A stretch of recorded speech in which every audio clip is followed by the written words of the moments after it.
Oh, thank you so much. I'm really, really, really glad to be here. If you don't mind, I kind of wondered if we could start at the beginning. It sounds like when you first met Peter, you had no idea that, like, that guy would play such a huge role in your life. Tell me about Peter. That's first. I just want to stop on that for a second. Because how often does that happen in our lives, though? Right, where you meet someone, and if you had known at the moment that you met them, the role that they play in your life, right? It's just like it just feels like, oh wow, we're barreling through life, and you meet someone, and it could be a best friend, it could be a love interest, it could be a future boss, it could be any kind of relationship, but it's like how profound it is later to think about that chance meeting. You're like, you're the guy at the coffee shop. You're that guy. Like if I had known that the obnoxious big white man in line at the cafeteria was going to have such an incredible impact on my life, I might have behaved differently in that moment. You know what I mean? That I might have just paused in the moment and been like, la, the angel starts singing, the halo comes across over his head. Like that, I would have behaved differently, I think. But instead, I was like, who in the hell are you? And why do you think you're even good enough to talk to me? Like, seriously. And it sounds like you were so in love and yet such different people. You have Ghanaians over here and you've got Italians, like really like peak Italian content over there. Yes, Italian Catholic on top. Don't forget the Catholic part. That's entirely right. That's The whole entirely other right. culture on top of it. Yes. But yeah, I mean, look, it's like the differences that we had Yeah. really didn't stop any of our connection or our love, and that for me is also part of what changed my perspective about people, about life, Yeah. is that you could not have written on paper two more different people, you know, to fall in love. I mean, the story of the very rapid and painful move from Ghana to the United States. I mean, your family had been through the ringer. Oh yeah, yeah, yeah. I mean, look, my parents were also what I consider stereotypically African, but the world didn't consider them stereotypically African because the picture that has been painted of who Africans are is so vastly different, right? It's like when you think of Africans, you think of the children with distended bellies and flies on their eyes and send them a penny a day so they can eat, Whereas like my parents speak four languages each. They are very rich in culture, very proud. Like there's nothing about them that makes you think like, oh, they would be ashamed to say they're African, or they moved to the US for this great American dream and forgetting where they were from. There was no assimilation in their entire ethos. None. It's like we happen to live in America.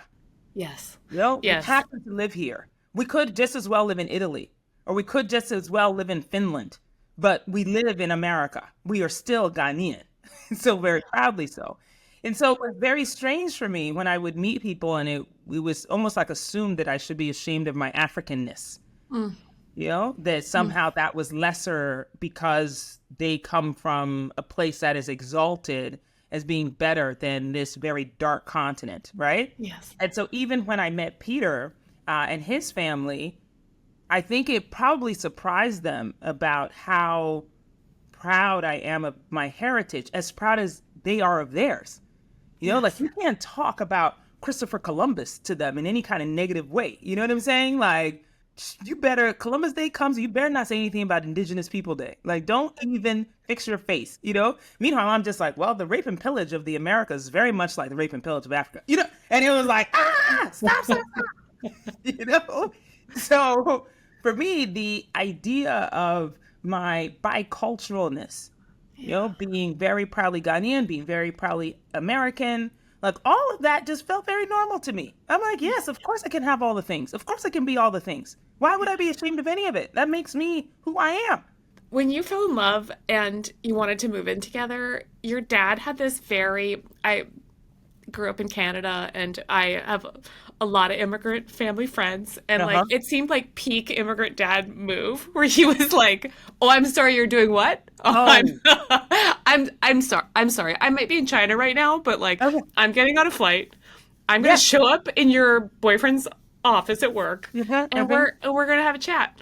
For me, my dad, our relationship has been one that has been fraught with great expectations. And I say fraught because, look, I don't think that my dad ever put those expectations on me because he wanted me to fail at them or because he wanted me to feel trapped or anything negative. He put those expectations because he thought I could achieve them and still does. He's like, oh no, you are the best. And so therefore I expect the best out of you. And also you are an example to your sisters. And so I want you to go first, conquer the world, and then your sisters are going to follow you and conquer their own. Yeah. That was the expectation. So for me to say, Yeah. at 23 years old, that I am, first of all, moving to New York City, not going to medical school, going to be an assistant, grab somebody's coffee with my very expensive education. And now I'm going to move in with my boyfriend that I've known for 7 months. Yeah. He was like, absolutely not. No. And so, yeah, he flew from China as soon as I told him, right? And didn't even have a conversation with me about it because he felt like it was falling on deaf ears. So he's like, I'm going to go meet this person who has so influenced my daughter, right? And Yeah. I think it's, both a beautiful and frustrating because nothing is ever straight, is it? It's like it's always complicated feeling. It made me feel both protected and loved and also very frustrated and minimized when he decided to just talk to Peter about it. No, because you're right here he is like, I'm going to make sure that this person is not going to take advantage of you. I love Yeah. you enough that I am going to go to hell and back. It doesn't matter where I am in the world. I am coming at the drop of a dime to ensure that this person is going to take care of you, take care of your heart, take care of your body, take care of your needs, whatever it is, right? And at the same time, I was like, but why don't I have a voice in this? You've raised me as like the chief heir to every expectation that you have, like a son, and you think I'm not smart enough or knowledgeable enough to make a decision as big as this on my own. Yes. So it was a complicated feeling. That love you have for your dad is so palpable, and the dignity we get when people expect the world from us is so intense.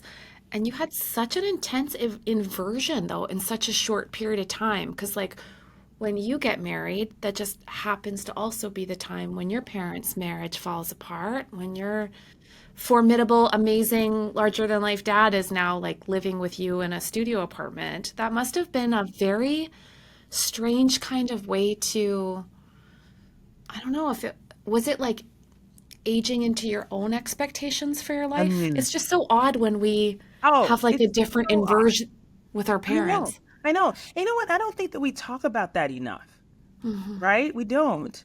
When does that time happen? Like there's two inflection points I feel like with our parents or someone who's in a parental role to you, right? The first when you realize they're human. Yes. That moment where it's just like, oh my God. Like oh God, they really, oh no, I didn't know this. They don't know Yes. everything. And they're not like indestructible. Yeah. Like that, that first moment when you realize that they're human. And then the second, when you realize that you may be in a more powerful position than they are. Yes. That is a real mind bleep. I was just at that time, it's like all of the complexities, and this is why I'm saying that nothing is clean. So why do we expect our lives to be clean all the time? Yeah. You are battling these two very serious and different emotions. For me, it was like the joy and euphoria of being a newlywed and having like all of these expectations of this glorious marriage, right? I'd taken these incredible vows that felt like, oh, of course I can do this forever. And at the same time, my parents' 25-year marriage is just tanking. And not just tanking, imploding. Even though I had witnessed cracks in it before, I just thought, oh, they'll be fine. This is what it is. They'll just stick together and they'll figure it out, they'll patch it up, and then everything will be okay. That's what marriage is supposed to be, right? Yeah. And then this person, my father, who has been a provider and a protector for me, again, undefeated. You're thinking about like where he came from and what he was able to overcome. Like he had just hustled everything and was able to make it. And so then he becomes someone who does not have any power and needs my help. It's just a very upside down type of feeling, and there is no explaining it in a clean linear way. It's like all of the feelings happen at the same time. And that's why even today, sometimes I look at life and I'm just like, why would you be upset if you're living with two opposing emotions? It's Yes. like it's like my favorite thing when somebody's arguing with me or trying to explain something. But I have this and then that and then da, da, da. And I'm like, yes, but all those things can be true at the same time. You can Yes. be euphoric in your marriage and scared shitless because you see somebody else is falling apart that you thought was indestructible. Those two Yes. things can be true. Yes. You can feel like you are protected by somebody and also feel like you are more powerful than them at the same time. Yes. It's a very complicated feeling. Yes. I don't think people are, I think that's one of the things I care about the most is how limiting our cultural scripts can be when Mm-hmm. we're told we're only allowed to have one dominant emotion that suffocates all others. Can you And imagine? I mean, I would actually, I'd love to be a person with a single feeling. I mean, Can you imagine? Exactly. If you were what are allowed they to just like? have, if you could just have a single feeling all the time, life would be so much more simple. But it's And like grief in that way, right? Like grief is like that, where it's yes, like, look, I think also it's something we should talk about because it feels to the person who's grieving like I can't have any other emotion because it's not normal. yes, I can't be grieving and sad and despondent and also laugh. I can't also be hopeful for the future. Like I can't be fearful and also relieved. It's yes, like it's a shame to feel that way because people have assigned us these singular emotions, although that is not the way life works. And that is not the way any of us operate. And so why is it that we hold this belief? Why is it that we expect people to just be one dimensional yes. and put those expectations on somebody? I always think it's so interesting too how people like narrate other people's lives exactly like that, where they're like, Yeah. she had it all. Everything was perfect. And you know what I mean? Like it's like a promo in a news segment where you can like Uh-huh. see the and then Yeah, exactly. You're like, no, actually, she never had it all. Okay, stop putting that on her. There were days when she was over here like crying in the corner because she thought everything sucked, right? yes, And it probably did, actually. yes, So also, let's not pretend like exactly. life is ever perfect all the time. Like, what are you even talking about? No, it's so true. I always felt so uncomfortable when people were describing me when I would do like book tour stuff because they would be Mhm. like, she married her high school sweetheart. She just had a baby. And I was like, actually, like, things were Yeah, pretty tough for about a decade. And right. I lost use of my arms for a bit. And like, none of it ever. Exactly. We're just like, it didn't all just like go crashing down. There were fissures in the perfect plan, you know? That's exactly right. Yes.